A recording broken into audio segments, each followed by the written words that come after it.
Welcome to another episode of Complete Developer Podcast, the podcast by coders for coders about all aspects of creating your best life as a developer. I'm Will, the accomplished developer and aspiring software architect. And I'm Beej, the journeyman developer sharing my journey in development. Part 2 of our series on logical fallacies gets into the form of the argument. These formal fallacies may contain correct information or premises, but the order or form of the argument is incorrect. In this episode, we'll discuss fallacies in the area of reasoning and how arguments are formulated. But before we get started, Will, what have you been fighting this week? Well, my older dog died Friday night. She apparently had a stroke and was basically limp when I went upstairs from work Friday afternoon. So I buried her Saturday morning at my parents' house. So I got to go and actually see my parents. It was a pretty long day, Saturday. Yeah. Obviously with all that. Yeah, I got your message about that. Yeah. I mean, I had the dog for 16 years and a couple of months, and she was about a 50-pound dog. So, I mean, she really lived a very, very long life for a dog that size. So that's very true. Sucks, but that's life. You know, when you adopt a puppy that eventually that day comes. It's a pretty big bummer. How about you? Well, school's starting back. I am taking theory of computer programming. Honestly, dude, I feel like all these classes are the same with the exception of discrete. That was a bit different, but it was like a math programming class. I actually loved it a lot, but great professor for that. She was at MTSU. Yeah. I think the professor makes a difference. It's so true. She did a great job with that class. Ours, not so much. Yeah. No, the discrete professor at MTSU was phenomenal. Really enjoyed that class. I mean, I would say that if I had a choice between retaking discrete with the same professor I had and being waterboarded for an hour a day, I would go wet the washcloth down myself. Yeah. No. The thing is, all these classes seem to start off with an introduction to computer science. I've never seen that before. Right. I'm like reading through the first chapter going, how many times have I read this exact same paragraph in different books? Yeah. Because it's something that they always copy and paste from somewhere else and call it a quote. Oh, yeah. Though once we get into it, I think I'm going to enjoy this class. Like there's a lot of stuff that I've covered in previous classes because it's, the previous classes were, hey, let's catch you up to the students who have a bachelor's degree. And then this is like the intro course to the master's program. Like it's like the first one. So I'm like, all right, well, I kind of just spent the last year or so doing this exact same thing, but all right, cool. I kind of flipped through the book and stuff. And I'm like, this is actually going to be pretty interesting learning about the different languages. And I actually think it's going to help me with work and stuff. So that's cool. I've got my first assignment due this next week. So that'll be interesting. It's about like the syntax and the grammar of stuff. And so I was showing it to Amanda and I was like, this looks pretty similar to the stuff you're doing teaching English. Yeah, I never thought sentence diagramming would be something that I would refer back to as a useful concept ever again. And I've probably used that more in the last 15 years than I ever did in school. Right. Yeah. So in a more exciting note, small groups are starting back at church. Woot, woot. Amanda and I are leading one on Sundays. That's called Sunday Fun Day. We're basically just going out to lunch after church. That is like literally the small group. Occasionally we're going to do stuff like go hiking or go axe throwing or something like that. But it's so funny because I was talking to our small group leader and she was telling me they have like the leadership at the church has been wanting someone to do a Sunday afternoon small group, like a lunch after church small group for years.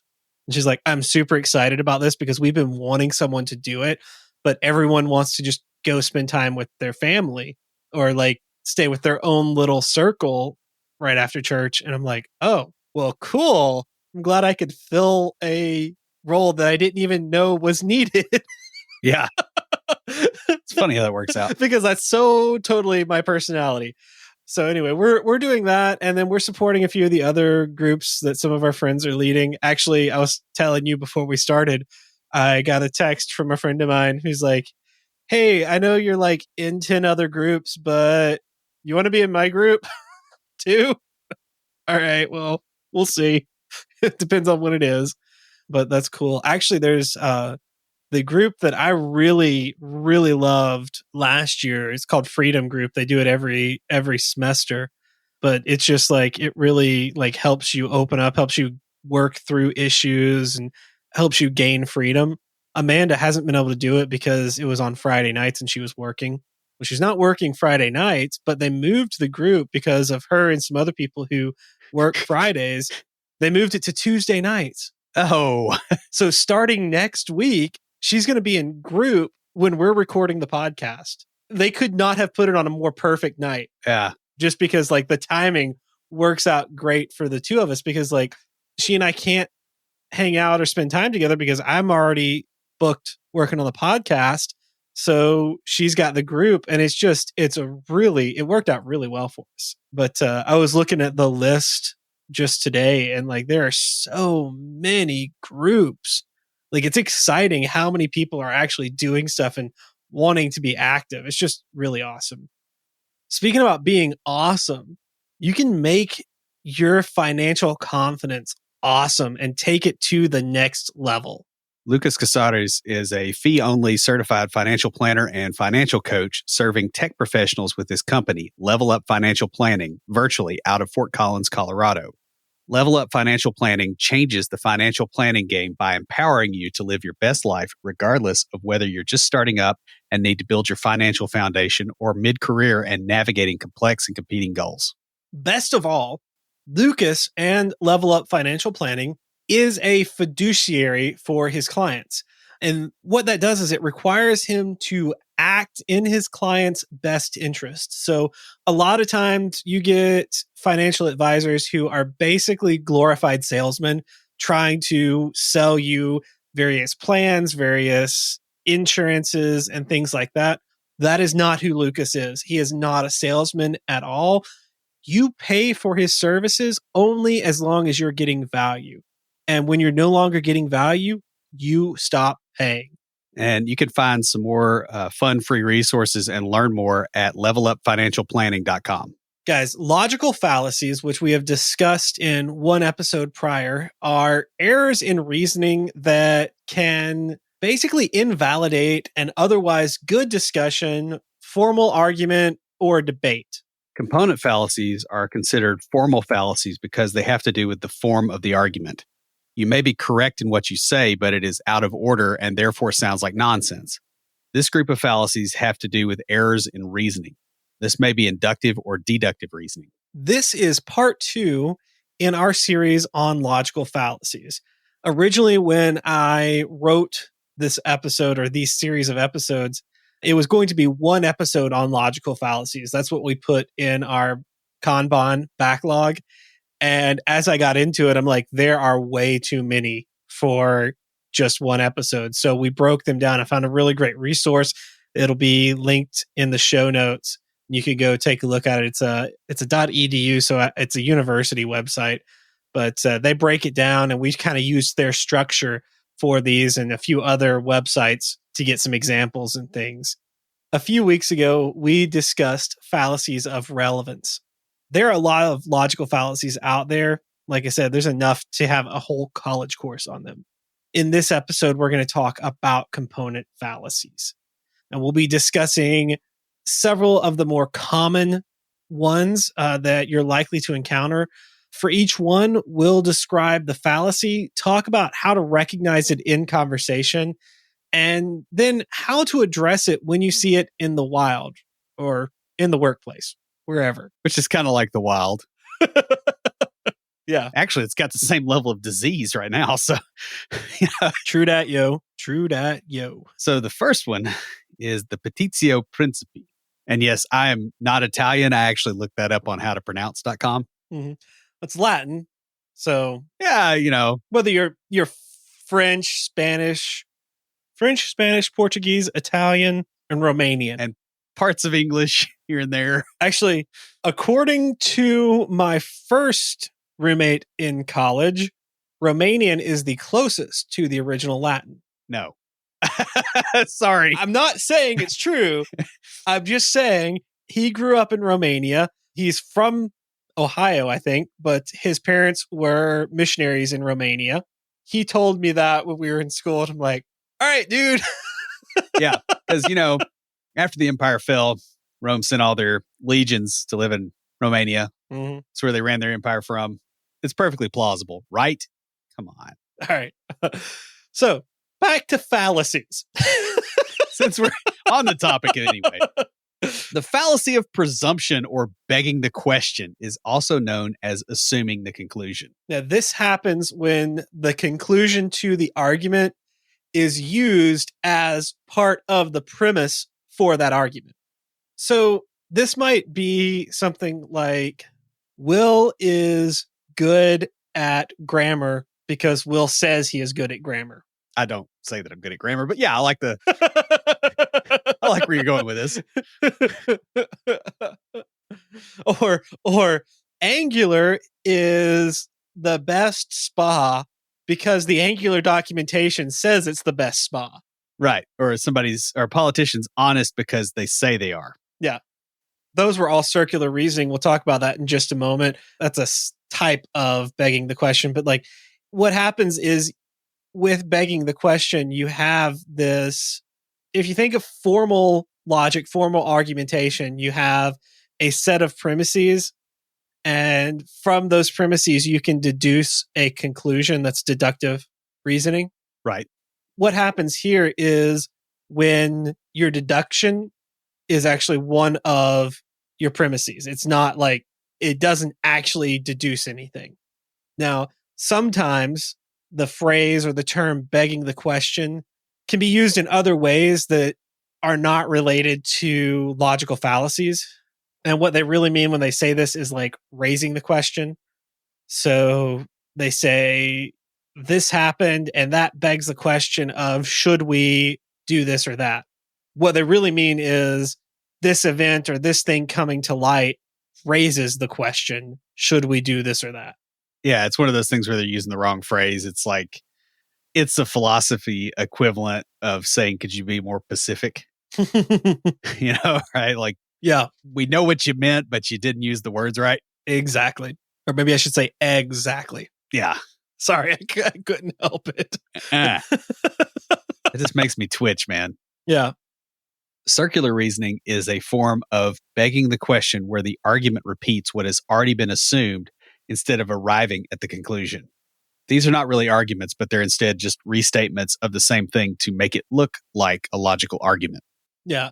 So most of the things that we gave as examples earlier were circular reasoning. Right. It's like Angular is the best spa. Well, why is Angular the best spa? Because the Angular documentation says it's the best spa. Right. And this other guy over here says it's the best spa because he read the documentation. Yes. Yeah. That you see the circle? Yeah. The second one is ignorantio elenchi. Did I get that? Sounds good to me. Roughly right? I don't know. Okay. I didn't take Latin in school. I took French.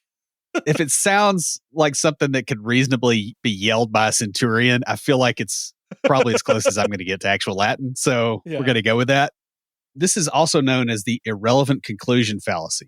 This happens when the argument leads to one conclusion, but that is used to prove a different, unrelated conclusion. Yeah. The insidious nature of this fallacy appears when the irrelevant conclusion is tangentially related to the topic of the argument, but not directly related to the argument at hand. So basically, what happens is you're debating something like Will and I may be debating the best place to go have a burger and a beer. And one of us brings up, yeah, I really like burgers with eggs on them. And, we should get burgers with eggs on them. That's not really related to the best place to get a burger and a beer. Even though we should get burgers with eggs on them. That sounds really good right now, actually. Sorry, guys. I bought a grill recently, so.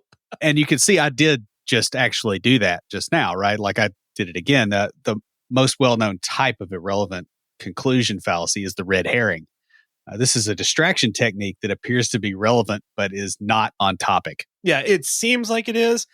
So the term red herring, it's really interesting. It actually comes from training hunting dogs. Right. And apparently a certain type of herring, the red herring, has a very pungent odor that is very attractive to dogs. And that was like the last test of training the hunting dogs is they would like spread out red herrings randomly and see if they could track the actual target and not get distracted by the other smells. Huh. That's interesting. Yeah. So that's where that term comes from. Now, what you may see this in the real world when, say, considering a JavaScript framework. The argument may be made that you need a solid user experience. That, however, does not address the issue of which is the best framework for your purposes and if the ones you are considering will even provide it. It's just a person like you're talking about, should we go with Angular or React? And someone comes in and says, hey, we need a really solid user experience and makes an argument for a solid user experience. You're like, well, yeah, we do need a solid user experience, but they both give good user experiences. We need to figure out which one's going to work for our purposes. Right. And it's just completely unrelated. Because, I mean, look, we've made solid user experiences without JavaScript. So, like, it's not relevant. Yeah. And this one can be really tricky to decipher as topics may appear irrelevant, but then tie back into the main conversation. So if confused, ask for clarification as to how the side topic relates to the discussion at hand. That's the real key here. I'm really bad about this. And my personality type, it's really funny. And this sounds like a side topic, but it actually relates to it. I did this one on purpose. I remember this one. So I recently saw a post. My Myers-Briggs is ENFP, and it was how to date an ENFP. And so like I read through it. I'm like, oh my goodness, this is so me. So I sent it to Amanda. But then I got to thinking, I'm like, actually, there's more than just dating advice here. It's like how to interact, how to deal with them. So I sent it to all the women in my life, my sisters and my mom and, Amanda. Good job clarifying that. All the women in my life, but, the ones I interact with, well, I guess there are the people at church. But anyway, that's off topic. That's a red herring. This is not. I think the red herrings are getting stacked. Yes. I think this is a pallet of red herrings. But so you're thinking, how does this relate to this? Well, the reason I talked about that is to say the way that I process information is I talk it out and my mind is all over the place. So I may be in a conversation with you about live streaming to the church website and I tell you a story about where the term red herring came from, because that is part of my processing to get to, hey, we need to avoid doing this one thing when we're working on it. Yeah. Because that's the way my mind, it goes out to these weird places and then it pulls it back together. You see what I did there? Like I had something that was completely off topic, but it actually made sense. You got to watch out for those. And when you don't see the connection, ask for it. Yeah, ask for it. Don't assume that they are trying to throw a red herring. Assume that they're going to bring it back. Just be like, hey, how does this relate? I can't tell you how many times I've been in conversations at work or at church where I was asked, and how does this relate? And I'm like, hang on a second, I'm getting to it. And I would bring it back in. I would like, Will tells me to land the plane all the time. There's a reason for that. We even have a hand gesture. Yeah. So the next fallacy is the dicto simpliciter. That was the most awesome spell in Harry Potter, I gotta say. No, actually, what this is a hasty generalization. So this is known as jumping to conclusions or the converse accident. Yeah. Basically, it's a failure of inductive reasoning. So we talked about some stuff with deductive reasoning where you have multiple premises and from those premises, you get to a conclusion. With inductive reasoning, it kind of goes slightly the opposite direction. You have like, all right, you're going for more of a generalization than a specific conclusion. But basically, with this, there are not enough samples to prove a point. Right. So it's a fallacy of sample size. Right. It's kind of normal and natural to generalize. Like human beings are essentially pattern matching machines. And so we do this normally. It's, something that comes from our evolutionary history. Like it's a thing. The problem comes when there is an insignificant amount of evidence for the generalization or it's taken beyond the constraints of the evidence. Yeah. And you'll see this all the time in politics or in work life. This is one of the things. I actually just recorded a chapter on the remote work book today talking about people's objections to working remotely. And a lot of this stuff really boils down to this. They saw something one time and we can't let that happen ever again, because we had one guy that we let him work from home and he didn't do anything. Yeah. And so nobody can do it. That's a overly broad generalization. And most of the objections to a lot of things that are really good for you come out of that place. We tried that a few years ago and it didn't work argument, but they don't give any details. Right. About why it didn't work or what happened. You had some issues at one of your employers, I don't remember how far back, getting remote work because they'd had someone who was not responsible and had just like I remember you telling stories about this when we were talking about remote work, but like they were just completely irresponsible and did not work harder from home, did not even work as hard as they did in the office. And so because of that one person, the whole work from home, remote work was just shot down immediately. Right. Because it had one bad experience with it. Yeah. And I mean, you'll see this, even to the level of people having a single life experience and assuming that everybody's experience was that way. Mm-hmm. Like in high school, like you and I have friends that had, one or two situations come up in high school and then they made broad sweeping assumptions about whole groups of people. The best example I can think of is the way like football players get reacted to. Mm-hmm. One football player crammed a kid into a locker, so therefore all the football players are bad. And it's like, how many people were on that team during that kid's term in high school? You're telling me every last one of them is bad? It's not a reasonable position. Yeah, that's a good one. Another thing that I've seen is this happens a lot in dating relationships. I can't tell you how many of my friends have had, especially early on when we were younger, late teens, like 18, 19 and early 20s, kind of when you get that first really serious relationship kind of thing. And then it explodes. Yeah. Yeah. It goes south and it's almost a phase. Good grief. I went through it. I was a little bit later in life when I went through it because, I had different priorities. But it's a thing people go through where they get burned, they get hurt in a relationship and they think everyone of no joke. I've heard my sisters say like all men are horrible, evil people. And I've not heard guys say that about women, but I've seen guys behave that way about women. Yeah. Like you won't hear it said very often. Mm-hmm. That's something I've seen behavior wise too. That's like, dude, come on. Yeah. When you've got a population that's literally in the billions, you can't make a generalization about anything other than the fact that you have a population. Oh, yeah. I mean, guys, I will admit mistakes I have made. Good grief. You guys could go back to our early episodes and hear the place I was in life as opposed to now and see the growth over the last few years.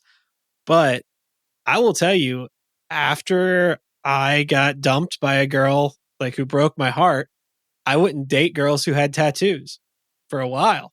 Will remembers that. Yeah, dude. Which really sounds strange now. Yeah, right. Considering all the ones I have. But yeah. But yeah, there was about a year or two and that was stupid. That was dicto simpliciter, hasty generalization. Yep. On my part.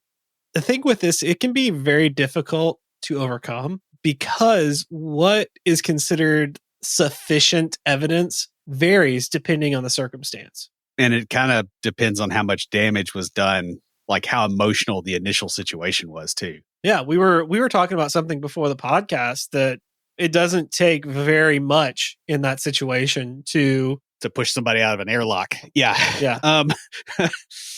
So the next one is non causa pro causa. And this does not mean that my house is your house.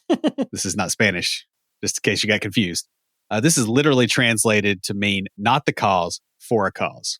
The false cause fallacy occurs when the conclusion comes before there's enough evidence for the conclusion. Yeah. So it's kind of the deductive reasoning side of the previous one. And it tends to happen when the person making this fallacy wants the conclusion to come from a particular cause because it fits into their own narrative, their argument. Honestly, guys, if you listened, it was probably our least popular April 1st episode. But if you listened to the Wizard's Rules episode, the first rule is this. It's this in a different form. Yeah. The best example I could think of for this when writing it is the idea, and I kind of read something similar to this, but playing video games makes kids violent. Right. Realistically, it's all games, right? Because look how violent the world was when there was only chess. Yeah. Clearly the Dark Ages. Mm-hmm. Well, the thing about it is what that's not taking into account is the vast majority of kids who play the same games and aren't violent, or all the other things that are leading to someone being violent. Yeah, this is where you get stuff like post hoc, ergo propter hoc. That means after this, therefore because of this. It's an error in logic that assumes a causal relationship because of temporal proximity. So A happened before B, therefore A caused B to happen. Yeah. You might hear this as the post hoc fallacy in some places. I know when I was studying this, I minored in philosophy, and logic was one of my favorite classes, and it was called the post hoc fallacy, which is like because it happened after, it caused it. Yeah, that basically means that if you're the first person to do anything, you're blamed for everything. Yeah. that does not follow. You're going to see this a lot in debugging, especially like when you're working with people that don't completely understand what's going on and they don't understand how pieces interact. And so they're like, well, see, like I was in your app, see, and then like I had a message pop up from Outlook and it said I had a new message. And so that like crashed your app. It's like, that's probably not related. No. I've seen this personally with QA who aren't developers. They're like, oh, well, I did this and it caused that. And I'm like, those are completely unrelated things. That doesn't even make sense. It's like superstition. Yeah, it is like superstition. It really is. And correlation does not equal causation is the mantra for overcoming this fallacy. You're going to see this fallacy in a lot of places, especially over the next few months. I'm trying to not get political here, but because it doesn't matter which side you do it on, right? Like you could listen to a speech, and if you took a shot of whiskey in a 15-minute speech by any of these people, and you took a shot of whiskey every time there was a logical fallacy, you would be unconscious before the speech was over. Does sound like a fun drinking game. Yeah. It beats listening to them. And then I'm assuming like if you do that long enough, you actually get to the point where you agree with one or the other. So, all right. So just for clarification, we do not encourage this, and we were talking about U.S. politics. Yeah. We don't know anything about any other political systems. We know our own. So who knows? Someone out there might have a functioning political system. Sure, man. Which fallacy is that? I don't think that's in this set of fallacies. So I think the Latin for that is politicus is natus useless fallacy. Yeah. Right. Well, anyway, so the next one we're going to talk about is the non sequitur. And this literally translates to it does not follow. And it happens when an argument doesn't make sense from the premises given. So like the conclusion just doesn't really make sense. It's like Beej is wearing a black shirt. Will is wearing a blue shirt. Therefore, whiskey tastes good. I mean, it's true. Whiskey does taste good, but it doesn't follow from that argument. Right. And, you may be leaving out steps. There's intermediate pieces here that maybe need to be brought into the argument, including more data. Yeah. The slippery slope fallacy is a type of non sequitur that states that once the premises of a benign conclusion are met, it will set into motion events that will lead to a catastrophic conclusion. Now, a lot of people do throw out the slippery slope thing in cases where I think it's kind of dodgy that they're saying that, because it's like, no, literally somebody set up a feedback loop. Yeah. And there is a greased hillside. And you're saying, oh, it's not a slippery slope. It's like, no, that literally is a slippery slope. Yeah. The best way to get around that is to understand what actually is a slippery slope. In engineering, you would call it a positive feedback loop. Yeah. You may see this when going back to remote work, when trying to maintain remote work post-COVID, the argument might be made, well, if we let developers work from home, they're not going to have to dress up for work. And therefore, they will slack off in other areas. And that's just going to lead to a breakdown in the entire development process. Right. And, invading barbarians, dogs and cats living together, total collapse of Western civilization, obviously. Yeah. So, yes, working from home may not have to dress up for work. Honestly, when I was remote work, the days I was at home, well, I still am remote work, but when I was going into the office, I should say, the days I was at home, I did jeans and pair of shorts, sometimes pajama pants, depending on the weather. I'm cheap, so I don't like to pay a lot for heating. Right. But when I went into the office, oh yeah, it was totally nice shirt, decent pants, stuff like that. So yeah, it's true. I don't dress as nice when I'm working from home because I'm not seeing people, I'm not interacting with them. That does not mean that I'm not developing just as hard. Actually, I'm working harder when I'm at home. Right, because you're not getting interrupted and your collar isn't itching. Right. Yeah, to combat this, you need to ask the person that is engaging in this fallacy to fill in the missing pieces that led to their conclusion. Now, they could actually be right about their answer, right? It's just that they don't have the structure there to prove that they're actually correct. Mm-hmm.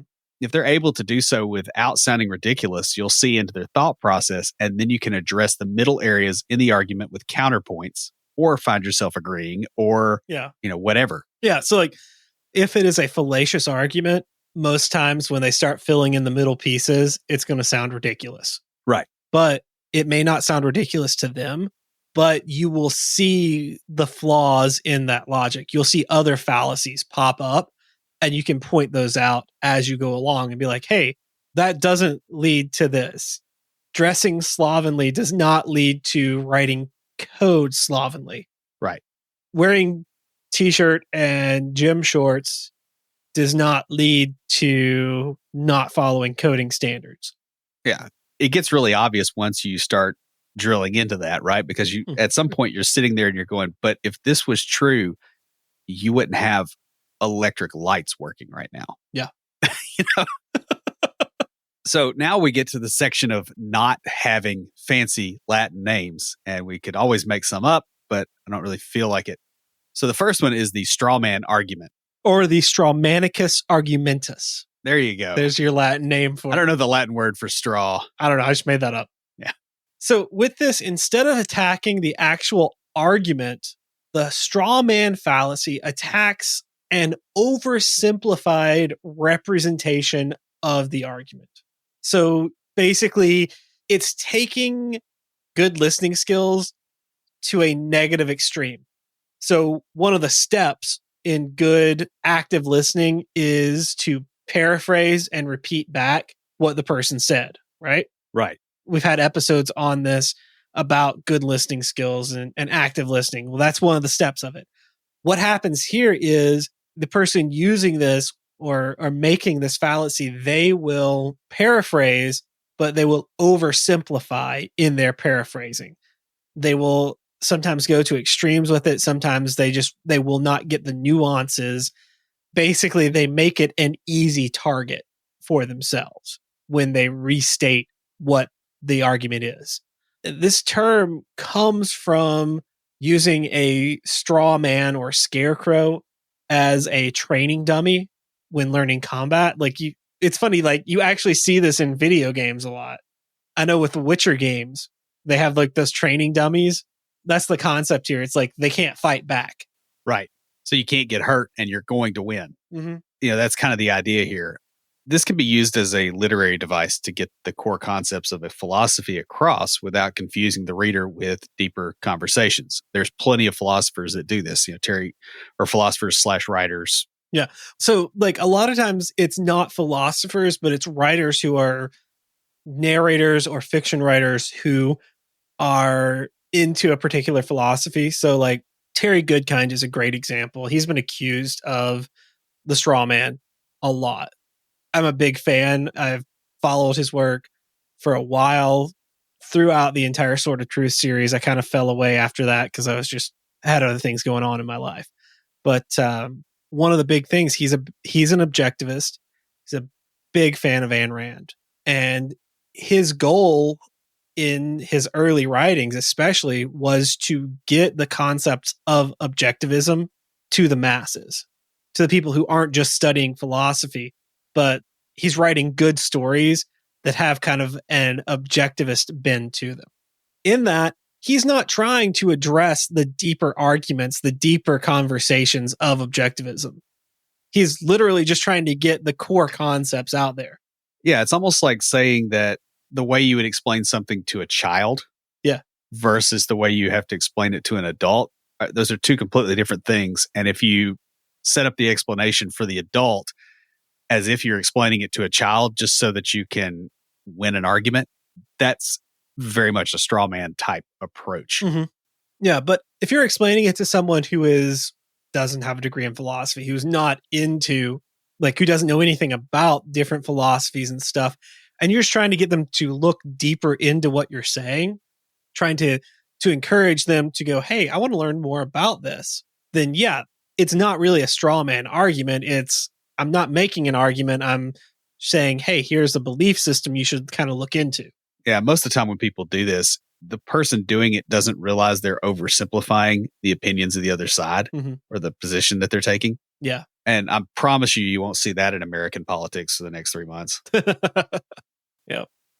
You're likely to see this in a lot of forums or in the tech world in conversations related to preferred languages, frameworks, operating systems. Yeah. Yeah. I mean, not that we've had those conversations recently at all, Mr. Switching to Linux and then buying a Mac. Yeah, I'm still working on that, by the way. Yeah. There are some things that are going to make that tricky, which, I mean, I didn't get into in the podcast episode. But yeah, a lot of this, you're kind of stuck with understanding to a limited degree and making an abstraction that is useful to you. And sometimes the abstraction that you find useful does not match to the abstraction that other people find useful for refuting or agreeing with an argument. Yeah. I have personally seen this in arguments, both sides, just because I've done Java in school and C# in the real world. But I've seen this in the argument of which is better, Java or C#. It's whichever one works. Yeah. Well, the thing is, I have seen Java developers set up C# as a straw man so that they could win an argument and vice versa. Yeah. Honestly, I'll admit it, guys. I was guilty of doing this not on purpose, but because I didn't understand Java and I was around, not that Will is like super anti-Java, but I was around other C# developers who had valid reasons for being anti-Java. But all I pulled from it was like the simplifications as I understood it. And I oversimplified it. And I didn't make enemies from it, but I probably ostracized some of my coworkers who learned Java in school and actually enjoyed working in it just because I didn't understand it well enough. Yeah. And so that's something to really, really look out for. Going back to something we talked about earlier, this is an insidious one. This is one that can sneak up on you that you may not even realize you're doing it. And take that into account when you see someone else doing it, because they may not realize they are doing it. It may not be a matter of they're purposefully oversimplifying to win an argument. It may be that's their level of understanding of it. Yeah. Or they may be summarizing because they're trying to get it across to people that don't understand the full thing. I mean, there's a lot of nuance to this one. And especially on the internet, if you're on Facebook, two people can have a discussion about something and both of them can be capable of a fairly high level of understanding and they talk in generalities, and other people come in that don't have that high level of understanding, and the whole thing turns into a dumpster fire, and it has nothing to do with anybody straw manning anything. It's just people at scale. Yeah. Honestly, I put this particular one towards the end of the list because it was, would you say logical fallacies, especially ones with having to do with the form of the argument? This is the one that comes to mind for most people. Yeah. Well, they see it the most. Yeah. Now, another common one that they're going to see a lot of is the either or fallacy. Now, this is also called the black and white fallacy, the false dilemma, the false dichotomy. This fallacy limits the options to only two when there are more than two. Mm-hmm. And you'll see this again in the next 3 months with the U.S. political parties. You'll see this in a lot of countries, honestly, with the political situation to one degree or another. I have actually seen this a lot. I have friends on both sides of the political spectrum, both extremes of the political spectrum. It's frustrating because I'll see people who I agree with them on 2 or 3 things. Yeah. Yeah, 2 or 3 things. And then they'll say stuff. I'm like, that is so far. And it's not one side or the other. It's literally both sides. But the thing is, I've seen this where they're like, and I also have some people who are very libertarian who are like, don't fall victim to the two-party system. But then I'll see people who are like, especially because we have a president that the other side absolutely despises. And so they're trying to get the incumbent elected. So they'll be like, I will see a lot of voting third party is throwing away your vote and voting against this person. And you should, it fascinates me because I'm like, I'm watching it and I'm going, wow, you guys are literally arguing the either or fallacy. Yep. The whole time and acting like everything is only on one axis. Yeah. Let's say you have a coordinate system and you literally only have one axis, but the system you're trying to really describe has 100 dozen axes. Most points can't be addressed. Yeah. And that's essentially what's going on here. It's a way of oversimplifying really complex things into terms of two opposing sides. And typically this is done so that then you can say one side's right and the other side isn't. Yeah. So you either accept everything I believe is true or you're completely diametrically opposed to my viewpoint. And that's really not accurate. That's not an accurate perception of how anybody that's an actual adult functions, right? Like, that there's stuff that you don't bring up even with your closest friends because you strongly disagree and it's not worth it. Mm-hmm. It depends on your friendship too, because I will bring up stuff with you that I completely disagree with you on, but we've built that over 20 years. Yeah. And the thing is we can argue and we can both leave from the argument with something out of it that's useful. I think that's a different thing that a lot of people haven't learned how to do, is to go, okay, I can see where they're coming from now. And sometimes we'll bring stuff up particularly to get that. I don't know that people have not learned how to do. I think people have forgotten how to do. I remember, and I'm not talking about member berries from South Park. I actually remember sitting in coffee shops with friends of mine who, I agreed with them on some things, but we were very, very opposed on other things. Yeah. And we would go back and forth and just really just get into it. People who were on the outside would look at us and thought we were just like absolutely arguing. Of course, we're both like big grins, smiling, loving it. Yeah. And completely disagree. Walk away still disagreeing, but learning something about the other side. And now some of those, not all of them, but some of those same friends will not even talk to me. Yep. Same here. Because I do not agree with them on every single thing they believe. It's like people forgot. Yeah. And there's some stuff where I'm like, they've got a point. Yeah. I'm like, yeah, you've got a point there, but the way you're trying to fix this problem creates 100 others. Right. Like I can agree that certain things are really, really messed up, but I can't agree with how you're trying to fix it because it comes from a place of victimhood and a place of anger, and it's not going to fix the problem. It's like getting even type stuff. So yeah, you and I have some of those same friends, and I've had exactly the same experience with them. Yeah. It's like we used to be able to have this dialogue and this discussion, and even when we disagreed, what's funny is I agree with some of their stuff now a lot more than I used to. Yeah. Because I've seen things that I'm like, I didn't know this was going on. I didn't know this was happening. And even still, they won't, like, I've lost friends over this that still won't be my friend, even though I'm like, hey, I agree with you now. I didn't realize this was happening. I didn't know this was going on. And now that my eyes have been opened, I'm like, I want to agree with you. And they are still so like, you didn't agree with me back then. Yeah. So I cannot be friends with you now. And I'm like, why? And it's that either or fallacy. It's like you don't agree with every single thing. Yeah. That I think. I have some friends, guys, I'll be honest, I have some friends who are socialists, and I am very much not a socialist, but we agree on other things, and we used to be able to have dialogue and conversations, and I've learned a lot from them over the years. But I don't know, I guess the last 10 to 15 years, I haven't really hung out or talked to those people because they refuse to have that dialogue. Yeah, I think with any of these fallacies, what you're really coming up to is the notion sometimes people have ideas and sometimes ideas have people. Yeah. And sometimes the people move in a position of subservience to the idea. Mm-hmm. Yeah. Guys, this is another one that you're very likely to see in the forums, in discussions about languages, frameworks, operating systems. People in general, they like to view things as us versus them. It's almost like it plays off a sense of fairness that people have, right? Like they've got to have the, evil, despised other side be approximately equal in force to theirs. Yeah. It's a weird dynamic because like if you see like Mac fans and Windows fans butting heads, they almost never talk about Linux. And they definitely don't talk about BSD. Who does? Right. Really? Yeah.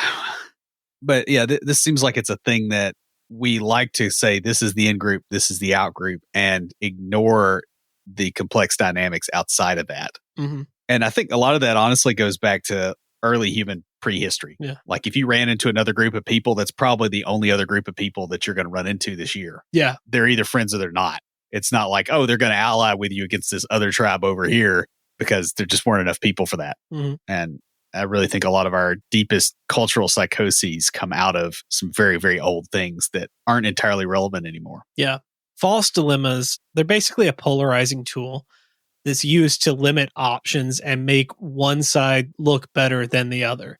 And it doesn't matter which side you're on. Yeah. Like I said, I've got friends on both sides of the political spectrum who will not talk to me anymore because I don't agree with them on everything they believe. Yep. They've fallen victim to this false dichotomy, false dilemma.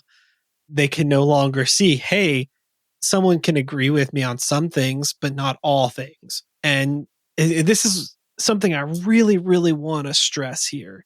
It's not one political side or the other. We've talked a lot about politics in this one, and we try to avoid politics. And these things are why we try to avoid politics, is because they're not based on reason. Yeah.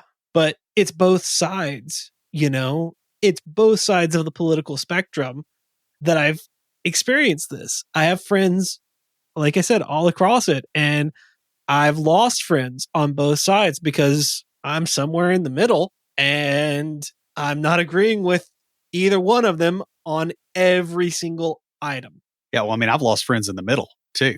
Yeah. I mean, that's the other thing is like the radical centrists. That is totally a thing. Yeah. So yeah, it's a pity.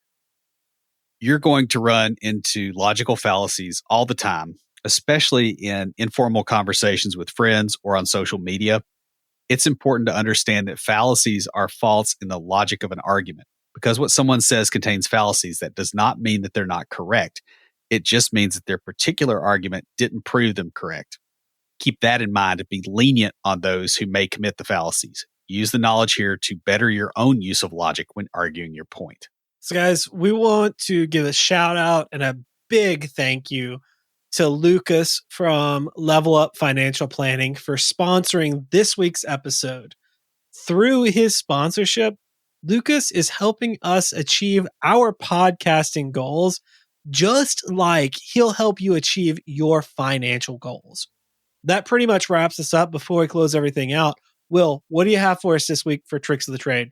Well, I just want to add to the whole fallacy thing. A lot of times the points that somebody brings up in a fallacy can also be true and they can be useful, right? Like you can harvest that information even if you completely disagree with their conclusions. This is especially true with things that are like red herrings. It's not really true of straw man arguments, but a lot of these, if you pay attention, you're like, hey, they have some points here that either need to be addressed or it's stuff that's completely unrelated, but that's information that may be useful to me later. Feel free to pick that information up, right? Just because it came from somebody whose argument is garbage doesn't mean the information is garbage. Have enough discernment to understand the difference between those two things. Because sometimes you'll get you'll get some really cool information or some stuff that you find very interesting, even if you really can't stand the messenger. So, yeah, that's all I got. Stand by for Titanfall. If you have a question or comment, please email us at neckbeards@completedeveloperpodcast.com. Our theme music is an excerpt from Stand By for Titanfall by Pure Bells, available on SoundCloud and licensed through Creative Commons. The intro music for IoTs is Hillbilly Hip Hop by Jason Belcher. For references, show notes, and to sign up for weekly emails with extra tips and insights, be sure to check out the website at CompleteDeveloperPodcast.com. You can also follow us on Twitter at CompleteDevPod and like our page on Facebook to keep up with news about the show. Catch us each week as we broadcast live, talking about what's going on in the tech world and answering listener questions. Learn more about all of our shows and groups by going to CompleteDeveloperNetwork.com, where you'll find links to Junior Developer Toolbox, Developer Launchpad, and our other communities. Thanks for listening. See you next time.